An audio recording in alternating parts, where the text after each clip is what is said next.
Hello and welcome back to LifePlan Volunteer Training. I hope you have enjoyed your time so far and that you feel prepared in the foundational aspect of what we do at LifePlan with the gospel and evangelism discipleship. Right now we're going to enter into phase 2. And in phase 2 of training, we're going to look at things like our communication skills and crisis intervention, as well as different issues that come up often in the rooms at LifePlan with the clients that we see. So today we're going to jump right in and talk about crisis intervention. And before we go any further on this, I just want to make sure that everybody is aware we are not professional counselors at LifePlan. You are not trained to be a professional counselor. That's why we kind of shy away from the word counselor. We use the word consultant instead, or coach. So what I'm teaching you here, though, is basic steps and basic things to know about people who are in crisis. Because interestingly enough, most of crisis intervention is actually done by volunteers. A lot of times when people are going through crisis, it's a volunteer that sees them first, whether it's a pregnancy crisis or whether it's a crisis dealing with trauma or grief. A lot of times they're seeing a volunteer first. So what we do with crisis intervention is just try to get them past that initial crisis to the point where they feel supported and where they can start thinking clearly and being able to handle the issues that the crisis has brought up. So also interestingly, based on abortion rates worldwide, it's probable that more people around the world experience crisis from an unexpected pregnancy than from any other event, which is interesting to think about. So there's a lot of people, if you look at just the abortion rates, we know there's a lot of people who are experiencing a crisis pregnancy, and that doesn't even keep in mind the people who do not have an abortion who are still going through the crisis. So like I said before, most crisis intervention in the United States is done by volunteers. And another thing to say before we go on is you already have everything you need to be successful at crisis intervention. You don't need a master's degree in caring or a master's degree, a graduate degree, a doctorate in listening. You don't need to have any of those things. You are already prepared with that. You just need to love. Love is the actual life-saving power that can help get a person through a crisis. Helping a person feel like they're really being understood and heard, and that there's somebody who's loving them, no matter what the decision is that they end up making. That is the power that we have at LifePlan when we love our clients and love the people who come in. Love those in crisis and then speak the truth in that love. So what is a crisis?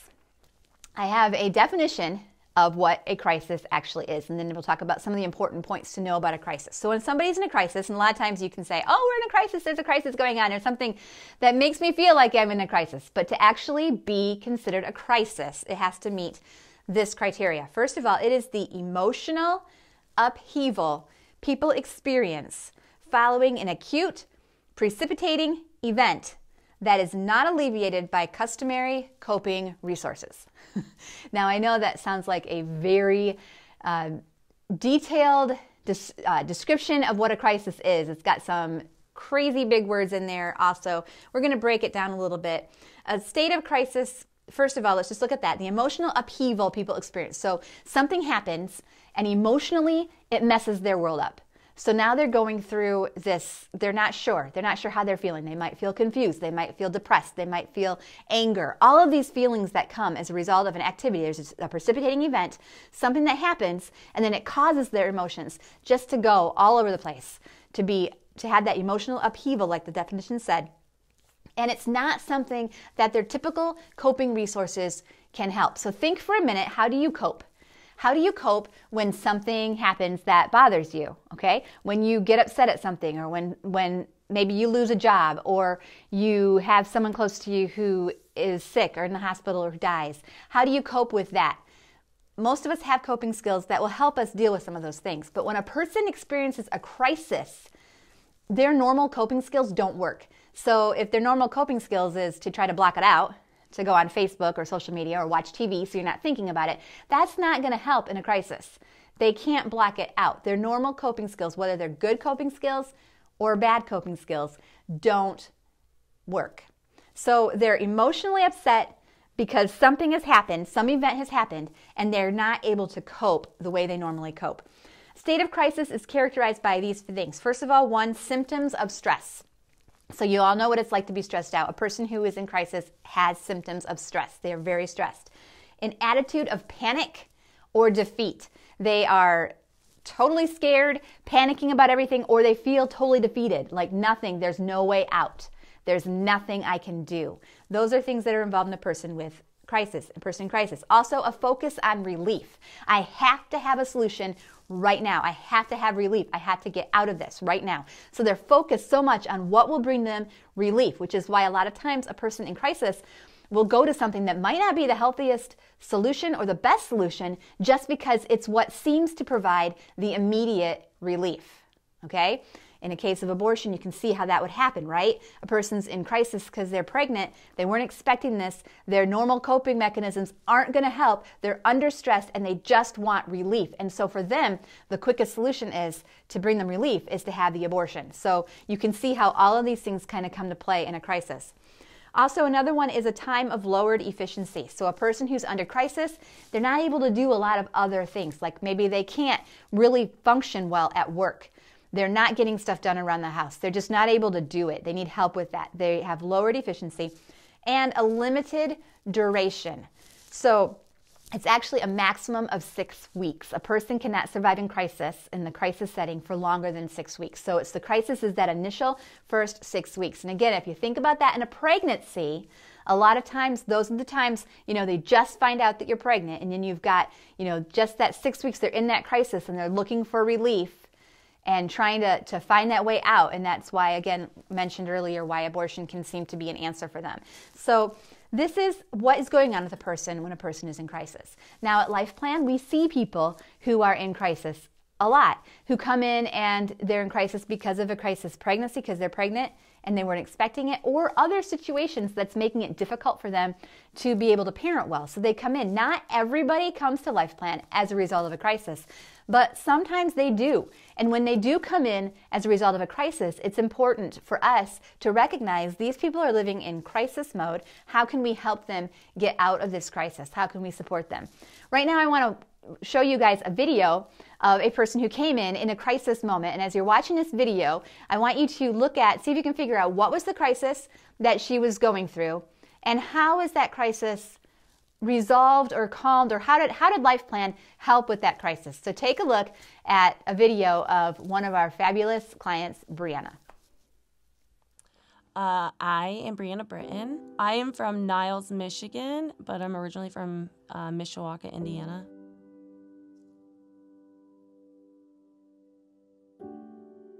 At the time of the accident, I actually worked in a factory. We produced fiber products. It was like a normal day at work. I'd worked night shift. I was cleaning up at the end of my shift. They had started trying to train this new girl like on the ins and outs of the saws. So she had moved over from QC to the saws. I was cleaning up like I did every day for almost 2 years. And when I reached underneath the table, she had hit buttons. She had hit something on the saw cut machine, and it instantly sent the table forward, which sucked my hand up into like a chain and sprocket. It crushed all the bones in my hand. It cut all my fingers off. So it took about 6 hours for them to finally life flight me or med flight me out. And I went into like a 10.5-hour reconstructive surgery where they tried to sew back on my fingers. I ended up staying there for about 2 weeks straight. Had a few surgeries here and there. They tried everything to save it. And they officially, it was about a month, almost a month, and it was February 21st, I think. They're like, hey, we need to get you into surgery. We're gonna have to amputate it. It was about another 1.5 years of still like healing processes. And I ended up having to have 2 more surgeries on it. It's been a long process. I went through a lot of like darkness at that time. Like I never really, like I said, had a strong foundation with God. I was kind of raised by parents that didn't really speak it or talk about it, or only blamed God when there were things that were wrong, or like this is God's fault, like, or this is why I don't believe, and stuff like that. I moved up to Michigan in July of last year. I just found out I was pregnant. we had moved up into the area, and I had just happened to drive by this place called LifePlan. And I'd actually probably drove past it like 16 times, and I'm like, wonder what they do there. I was questioning my pregnancy. I was questioning all these things because I'd been through some really dark times, you know, and I was just learning how to like tie my shoes on my own with one hand. And I'd been through a lot, and I was like, I don't know what I'm gonna do. And I was like, this place has got to be the place. You know, I seen your sign, like they're gonna help me with a plan for my life. So I stopped in, I walked in, and it was just like I was at home. Like the people, the receptionist, she was so sweet, and she's like, you know what, I have the perfect person. I actually like kind of explained, you know, my situation. She's like, I have the perfect person for you. You're gonna love her. She's great. Her name's Terry. And I was like, okay. So when Brianna came in, I just remember thinking she reminds me a lot of myself when I was younger, and I did not come from a Christian home, and I made a lot of really bad decisions. So I came in and we like talked, and it was actually like the best experience I've ever had. It was like someone that understood me and didn't judge me, and she gave me like strength and like, you know, God has a plan for you and it's all gonna be okay. You're gonna figure it out. Brianna has been such a blessing to me. Every time she comes in, I go home and I'm like, oh my gosh, I love this girl, and she is gonna be a good mom. Because she came into me and I was like, oh my goodness, I wanna be her friend. I love everything about LifePlan. I like that I've been to other places, but here it's like one-on-one. You get to know someone really well and they get to know you. Since coming here, I've made these like great relationships that I can go to any of these women, and I know they're there to help me. I've gained strength, I've gained friendships, I've grown closer to God. It really has changed like who I am inside and out, and I feel like a much like happier just individual.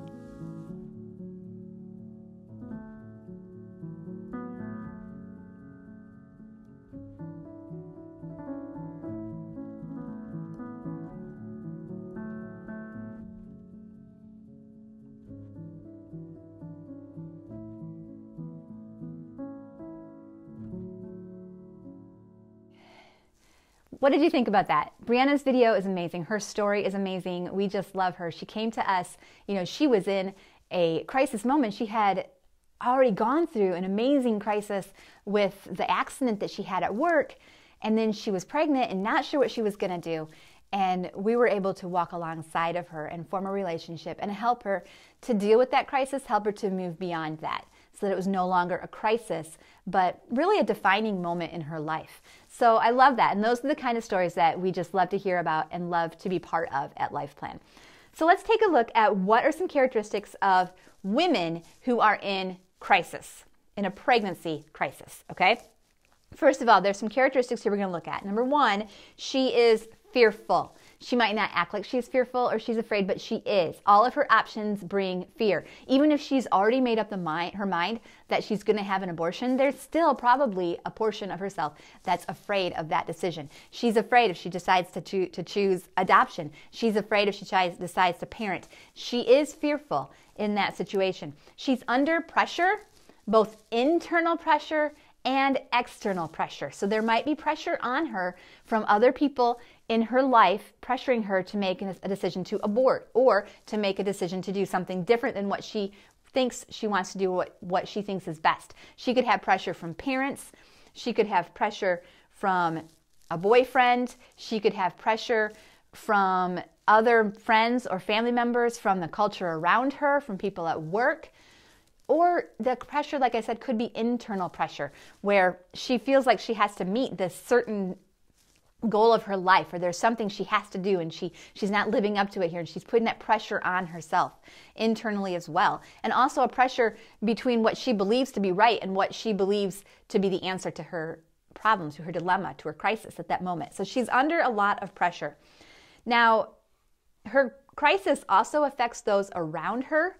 So the people around her are going to be under pressure as well and in a crisis moment as well. So when we help them, treatment needs to focus on helping those around her as well. It's not just the girl or the woman who is pregnant who is having the crisis. The boyfriend is having the crisis. The parents are having the crisis. Sometimes the friends are having the crisis. They're all around her having it. So we have to keep that in mind also. How can we help the man in her life? How can we help her parents? Which is one of the reasons why we have a men's ministry here at LifePlan, because we recognize it's not just the woman who's in crisis. The man is also in crisis, although he deals with it in a different way. So we have to help all of them. 55% in a study that was done, 55% of women who had an abortion felt pressured to have the abortion. So people who are close to them can pressure them to do that, and they feel like that's what they have to do. And so they make that decision under pressure. Another characteristic of a woman in pregnancy crisis is that she sees her pregnancy as life-threatening. Now, maybe not life-threatening in the way that it's going to kill her, but life-threatening in that it's going to greatly affect and impact her way of life. What's going on in her life right now? She feels that if she continues with this pregnancy, that things are going to change so much that her life will just be altered and changed. It's threatening her life in that way, and that's serious and important to her. It threatens her life as she planned it.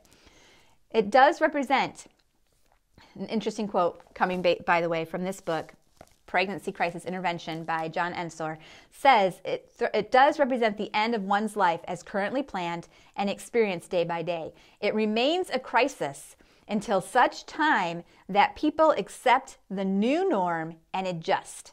In other words, crisis forces growth. When people refuse to adjust and grow in response to traumatic events, it changes them nonetheless, just in unhealthy ways.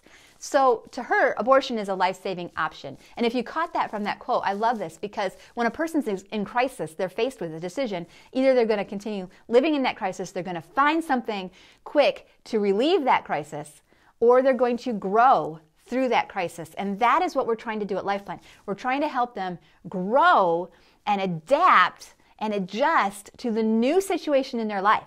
That yes, this is a threat to your life as it is, but you can use this threat and you can grow through it, and you can have, everything can cause you to grow through the crisis. Crisis can help you to grow. I think if you think back to your life in times of crisis, it's during those times often that we grow the most. And so that's what we're trying to do, is to help them see that. But when they first come in, abortion seems to be life-saving. That's what I have to do. That's my way to get quick relief. That goes to the next point of a characteristic of a woman in pregnancy crisis, is that she seeks quick relief. And I've talked about this before. Abortion's a quick solution. For this reason, a good portion, this is interesting, catch this, a good portion of the after-abortion grief reported by women has to do with a failure to understand at the time just what abortion is and the immediate and long-term risks. They did not know because they did not ask. They did not ask because that would have slowed things down, and they were in a hurry to end the crisis. So when a woman comes in, and we get these phone calls a lot, someone who's calling looking for an abortion clinic, and they want an abortion, they want to come in and get an abortion, a lot of times the abortion clinics aren't going to sit down with them and truly educate them on what abortion really is, what it does, and what it could do to them and to their future, and all of that. They're not going to really give them that, and the woman doesn't really want to hear that, because that'll slow things down. So a goal for us when we get them in here, and we'll talk about this a little bit later, is to try to help slow things down, because that's when you can make better decisions, right? When you're trying to go really, really fast to relief, you often don't make the best decisions. So we want to help our women make the best decisions. Another characteristic of a woman in crisis pregnancy, she has two minds, she hears two voices. She has inner conflict, something called cognitive dissonance, which is describing the mental discomfort that results from holding two conflicting beliefs, values, or attitudes. So what you are doing does not match up with what you believe. A lot of times women who have an abortion or who are thinking of abortion say things like, well, I don't believe that abortion's right, however, or, abortion, I don't agree with abortion, but this is what I need to do. And it causes cognitive dissonance. It causes her to have two minds, two voices going on. Part of her that says this is wrong, part of her says this is my only option, this is what I need to do, it's okay in this situation. And so there's a struggle there that takes place when they have it. And also number 6, she feels alone. She feels hopeless. That's number 7. So we want to help her find hope. We're going to come back to those characteristics in a few minutes to look at how we can walk alongside somebody in crisis. But first, let's talk about who you are in this whole process. So when somebody comes in and they're in crisis and you're seeing them, first of all, keep in mind, you are a loving person. So use the love approach. We're going to talk more about empathy and about showing that you love, that you care by the way that you listen in a later module. But right now, just know that you can have quiet confidence that the love of God that you feel within yourself is the life-saving power you bring to her at this moment. Give it room to work. It will prompt you, so listen patiently. Convey a spirit of acceptance. Suspend judgment. Tell her you are sorry to see her in such a state, that it really does affect you. You're sorry to see that she's going through this. So she doesn't come in and you don't say things like, you know, it's what happens when you have sex, right? No, you listen, you love. That's what we're doing first. Suspend judgment. You might have thoughts in your mind and maybe you're looking at her life and you think these are things, but that's not what she needs right now. What she needs is love. Give that love time to work. Listen. So the first thing you're going to do is remember that you are a loving person. Always love. Love first. Love first. And then we can bring the truth into it. But love first. Another thing, you bring a rescuer mentality to the crisis. So make her a priority. Having a rescuer mentality concentrates the mind to triage. You've heard of triage, right? What are you going to do when someone's in an accident? There's things that you do right away. Well, same things with crisis intervention. When somebody comes in crisis, you're going to triage the situation, okay? You're kind of rescuing her right now, kind of trying to bring her out of that crisis so that you can have an impact later and help her later. So a rescuer mentality enables you to match the urgency of another person's crisis with your own urgency of attention. So when someone comes in and they're in crisis, we want to get them into the room right away, okay? There might be a time to not have to have her fill out a bunch of papers yet, okay? You bring her in, you want to get her into the room, you want to let her talk, and you want to listen to her with the same intensity of attention that she is using when she shares her story. So you want to really have those ears to listen. Remember, you're trying to help her, you're trying to triage, you're trying to get her through this crisis to help her get to the next step. So you want to make sure that you're really listening. When a woman in pregnancy crisis sees that she's a priority concern for you, her fears will diminish a little bit. So if somebody comes in and it's obvious that they are in a crisis, what we want to do is get them in that room and get somebody in there to talk to her right away. We don't want to make her wait in the waiting room for a long time while we talk with one another about, you know, what we watched on TV last night or something, which we don't do. But we want to get her in right away, and we want to make her the priority. She's the one you're listening to. You don't have your phone out in front of you. You're not worried about anything else. You're not looking at the clock. At this moment, you are focusing on her. You are helping her with that, with just being attentive to her and listening to her, helping her as she tells that. Number 3, you are a peer, and I'm going to use the word counselor, even though we're not counselors, and I talked about it. The word peer in front of it means that you're a friend. You are a friend counselor, okay? So you want to help her think clearly. So she might, after she shares her story, you'll see some ways that she might not be thinking clearly, and you can kind of help her with that. And we'll talk a little bit more about ways to do that in the future. You want to help her facilitate wise, healthy decisions. Number 4, you are a confidant, so you honor confidentiality.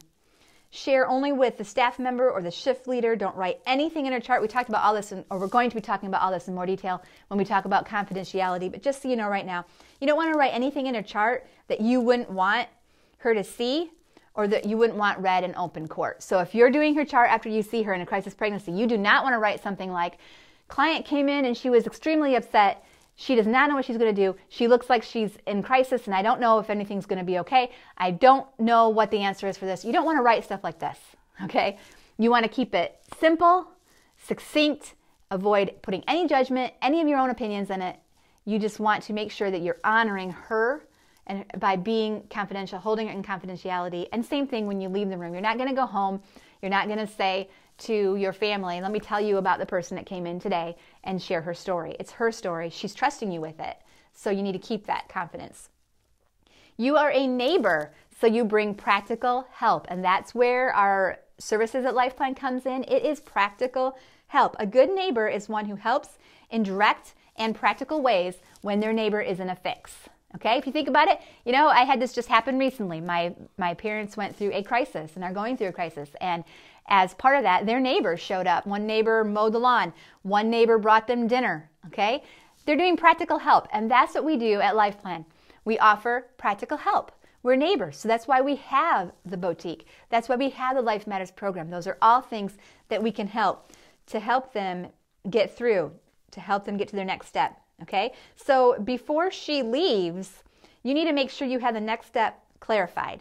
What she will need to do tonight or tomorrow. You're the practical one, the good neighbor who helps her out in a fix. So a good way of this is before she leaves, let's schedule another appointment.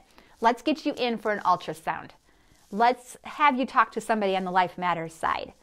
Schedule that, help her out, give her that practical help that we're going to do all the way through. You are a witness. Number 6, you are a witness. So leave the outcome to God. And this just really gives us a lot of freedom. It's not up to us to save this woman or to save the baby. It is up to us to love and just to trust God with the results. And so that's what we do. That's what we come into it with. So we're going to leave the results up to God, and we're going to remember that we are not the Savior. It is not totally dependent on us. In fact, God can do this without us. But he's choosing to use us in this person's life at that moment. So we're going to just leave the results up to God. So let's look now at goals of crisis counseling, okay? So first of all, the goal of crisis counseling is you need to help the person in need accept and take responsibility. Focus is not on the precipitating event, but on the person needing to adjust, adapt, and grow in response to the event. Remember, we talked about how when you're in crisis, you can either do something really fast to have quick relief, or you can grow, adjust, and adapt to that crisis. So that's what we want to help our people do. We want to help them grow, adjust, adapt in response to the event. We're not going to focus so much on the precipitating event, what it is that they did that got them in this crisis, okay? That's not what our focus is going to be on. Our focus is going to be on what you're going to do from here on out. How are you going to grow through this? How are you going to adjust? How are you going to adapt in your life as a response to what happened? Help her find a pathway toward acceptance of her unborn child and to accept responsibility for developing a parenting plan or an adoption plan. Help her realize, okay, yeah, you're in this situation. It is a crisis. Yeah, it's tough. You've listened to her. You've loved her. You've helped her. You've told her that we're going to provide practical support. And now you're going to help her see that she can grow through this, even though it's going to be a challenge. And you can help her to understand, yeah, this is a roadblock. This is changing my life. But it doesn't have to be the end of my life, or it doesn't have to be a place where I get stuck. I can make choices from here on out that can be positive and that can help me to really grow as a person. So that's what we're trying to do, is to help her do that. So let's look at some of those characteristics we talked about before and how we come in on the other side of that and help her through. Number 1, remember we said she's fearful, she's afraid. So what are we going to try to do? We're going to try to lower her fear. So when she first comes in, she's got this intensity. She's in crisis. She's going through this tough time, whatever's going on, and she's sharing her story. And as she's sharing her story, you are listening attentively. You are matching the urgency of her story with the urgency of your attention. But then you're going to try to slow things down.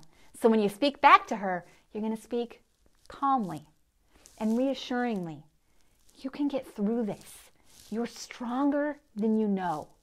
You're going to help her. Even speaking the words slowly can make a difference. I talk really fast, but when you slow down, it can really help a person who's going through crisis. So we're going to try to slow things down a bit to lower her fear. She's under pressure. Number 2, she's under pressure to abort. We talked about that one. Give her one reason to resist. One reason to resist that abortion. Your goal is to help her resist the pressure of others by equipping her with the one truth that trumps all others. Her unborn baby is a human being, and she is right to cherish and defend that child's life no matter the hardship. And this is when you can offer her things like ultrasounds, and you can share the different things, the different apps that show the development month by month, when you can send home with her some of the resources that we have, which we'll talk about in the future when we talk specifically more about abortion. But you're going to help her through, help her to see there is a reason to resist the abortion, and that is the baby that she's carrying inside of her. And we want to do this in a loving, non-judgmental way. She sees her pregnancy as life-threatening, number 3. You want to see her, help her see it as a pathway for both her and her baby to live. Good things come from sacrifice. However, although we may not see the good in it until we've been willing first to do what's right, no matter what the cost. Bring perspective to the situation to help her realize that there is life after pregnancy. Yeah, this is a crisis, but there's life after this crisis. Help her to see down the road. Number 4, she wants quick relief. We already talked about this in slowing down and speaking calmly. We want to really slow everything down to help her think. The problems that abortion promised to solve are only going to transform into more difficult ones and harder ones, different problems. So the abortion might seem like quick relief, but there's other things to it that could come as a result of that. That'll be a different set of problems, different set of crises that could happen. So we want to slow things down. That's why every time you have a pregnancy test that comes through your door, you need to refer that person to the nurse manager for an ultrasound. Because bringing them in for an ultrasound, it makes them wait a little bit longer. And that gives time for her to start thinking a little bit more, and time for other options to take the place. So we want to slow things down a little bit, bring her back in as much as we can, and help her to be able to see that quick relief might not be the best solution for her. Number 5, she has 2 minds and hears 2 voices. We talked about that. You want to help her see why she is ambivalent and amplify the quiet voice of conscience. Listen carefully to what she's saying. Look for the ambivalence. In other words, the things that aren't quite matching up. We talked a little bit about cognitive dissonance, when what you're doing doesn't quite match up what you say you believe. Help her to kind of see that and try to amplify the voice that's saying, this might not be right. This might not be the right solution. Ask her questions like, what is it about abortion that you think, when you say that you don't agree with it, what is it about abortion you don't agree with? And have her talk about that a little bit. And as she does, maybe that'll bring open conversation for you to be able to talk a little bit more and to amplify that voice of reason and to help her to make better choices, a better choice. Number 6, she feels alone. You want to promise to walk with her through the crisis. And that's what we do through our Life Matters program. That's why we want to bring her in when we offer that practical neighborly support. We are going to be with you. We're not going to leave you alone. You can come back in as many times as you need. We will help you to navigate this. We will help you through. She feels hopeless. You want to increase her hope. Helping people choose life and live a hope-filled life. One question you can ask a person who comes in with crisis. So, tell me about your faith. Where is God in this crisis? And maybe that'll open up a conversation where you can bring some hope. But on the other side of that, don't make promises that you can't keep. Don't ever tell a client it's going to be okay, because we don't know that. We don't know what situation she's facing. We don't know if it really will be okay for her. And we don't want to make the promise, if you have this baby, it's going to be okay. Everything will be fine. Well, what if it isn't? Okay? Then she's going to think that we lied to her and we betrayed her. So we can't make those promises. We can say, I don't know what the future is going to hold, but I'll be with you to help you through it. That's what we can do. So in this last section, we're going to talk a little bit about crisis counseling in a pregnancy. And remember again, crisis counseling is not therapy, okay? This is not, even though it uses the word counseling, maybe we want to use the word intervention. That's a little bit better. We're not doing therapy with a person. They're going to need someone else for that. We're not professional counselors. What we are doing is a skillful intervention that follows a definite format. So this is a crisis counseling or crisis intervention that works. It's been shown to work in a lot of different settings. And so this is a setting to do. It's just different steps, different things you can do to kind of help when they first come in with a crisis, to help them through. And we've talked a lot about this in specific ways with pregnancy. This is kind of a little bit more general, but it's just ways to do this, okay? So here we go, some practical things here. Number 1, phase 1, the first part of crisis intervention is listening and assuring. And we've already talked about that. That's the love, right? The love part of it. We are going to listen to a person and we're going to assure the person. And we're going to really be attentive to what she is saying and attentive to what she is feeling. And we'll talk more about listening skills in a later module. But here's some other little points of things that you can do. First of all, use her name often. So I know sometimes we joke, I never remember people's names, and it's hard for me to remember people's names, but there is power in a name. And if you can show them that you care enough to remember their name and to use it often, it really does speak volumes. So one way you can do this, you have her file in front of you, you can just make sure her name's written clearly so you can see it often, and just remember to use her name every once in a while, and often actually, as you're having a conversation with her.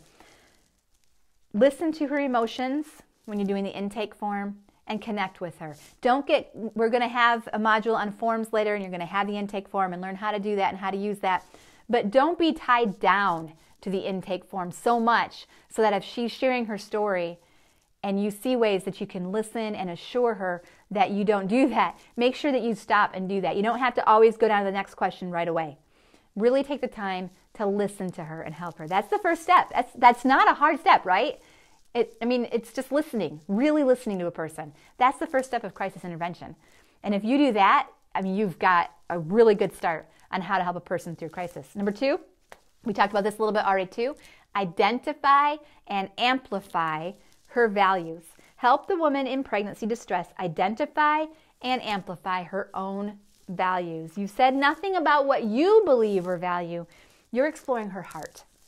Help her explore what she really believes, and then how should she live as a result of that. So first step, you're listening. You're hearing her story. You're not rushing her through it. You're really listening. Second step, you're helping her to see what her values are and helping to amplify those values, bring those values up. What is it she really believes? Deep down, what's in her heart?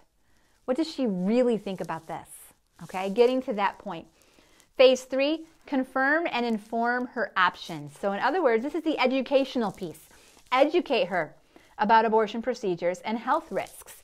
Do not shy away from talking about this stuff, okay? We have resources that can help you. We have a whole module you're going to be watching in a little bit that's all on abortion. And so you can help her be educated about it. We have resources you can give her. Help her be informed. Bring her back for an ultrasound. We talked about that. Ultrasound verification, so important. Medically accurate brochures and resources like the Before You Decide magazine and the app, which we'll talk about in the future. So, 1, listen. Listen to her and assure her, help her to really feel heard. 2, amplify, help her amplify her values. And 3, confirm and inform her options. Educate, help educate her. And then 4, direct and appeal. What are some other options that you can look at? Things like, have you considered? Or what if you did such and such? Other options that she may not have been thinking of beforehand. There are other options. In crisis counseling, the person must see that they need to make a choice to either remain the same or to change and grow. A goal of crisis counseling is to help the person in need accept and take responsibility. Then the hard work of moving forward can begin. Remind her that our hardest challenges often turn out to be the proudest and most satisfying accomplishments of our lives. As long as you speak respectfully, you can direct, appeal, and warn her in wholly appropriate ways. Don't be afraid to do so. This is part of speaking the truth in love. Okay, reminding her that you have a choice here of how you respond, and you can take the hard step, which might seem the hard step now, but it can help you to grow and to adapt to the crisis. Number 5, problem solve and plan. Do not ever assume the crisis is over. So help her plan. What's the next step? What are you going to do next? Who are you going to talk to next? Get her to come back in. Sign her up for Life Matters. Okay? You don't want to ever assume that she's made her decision, she's done, she's out when she leaves that room. Bring her back in. Help her plan for the future, and make sure you do, like we talked about earlier. You promised she's not going to be alone, so let's stick by her as LifePlan. We're going to stick by her and help her through the decision she has. 2 more things to do in it: empower and promise, and then monitor and mentor. The promise part is not making promises you can't keep, like everything's going to be okay. It's instead saying, you know what, you are stronger than you think you are. That's empowering her, helping to see she can do things that might be tough, okay? And promising that, yeah, we're going to be here with you through it, no matter how hard it gets. We're still here. You can come see us anytime that you need to, and we've got resources for you. We're going to help you with that. and then monitoring and mentoring, and that's when Life Matters comes in, when we can get her with a mentor, somebody that can help her through. And we stay with our moms up until their babies are 3 years old if they need that. So it's a long-term thing. And all of this, I've said, I've used the she all the way through and talked about the woman, but all of this stuff can be true for the guys too. Same things. We still need to listen to them. We still need to assure them. We still need to help them to recognize they can grow and adapt. We need to help them to amplify their values, to see what their values are. We need to help them problem solve and plan, and we need to mentor them. And all of that can happen with both of them. So before we end this module, I want to share, we're going to share one more video with you, another client that we had who was very abortion-minded when she came in. She pretty much made up her mind to have an abortion, but she was able to make the other choice. We had a consultant who came alongside her, did the things that were here, and you're going to hear about the story now as you listen. So be encouraged as you watch the story of Siri.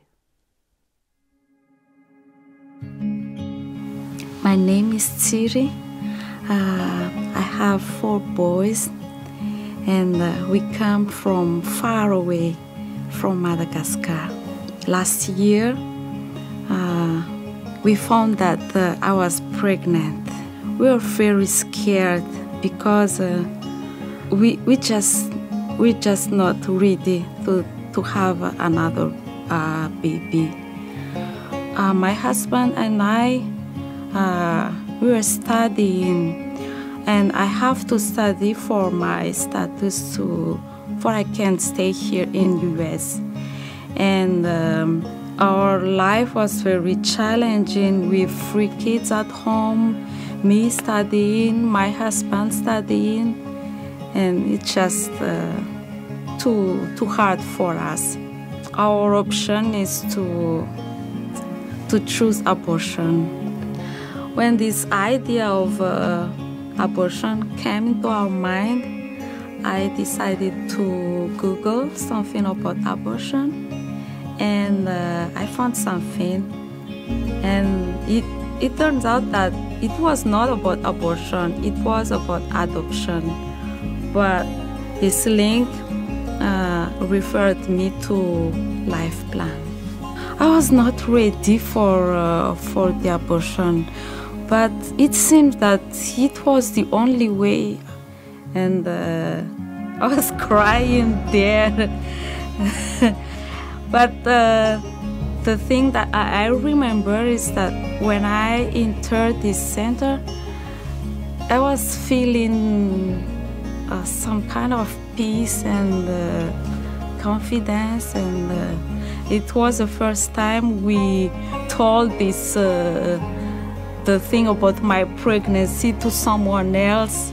Willett shared as a statement about God, and she said at that time, God is big, don't put our God too small. And this very short statement has changed all things, because when we went back home, we didn't talk to each other, me and my husband. We just thinking about it. These short words, short statement reminded us who is God, because we were kind of forgetting about it, that God is there. We're just scared of what to do, and we want to solve our problem by ourselves. And we forgot that God was there, and He has a plan for us. We chose to keep the baby and to face whatever happened. My kids were very excited to see him, and he brings joy every day, and he brings us hope for the future. And until now, we don't know what will happen, but we are confident that God has a plan for us.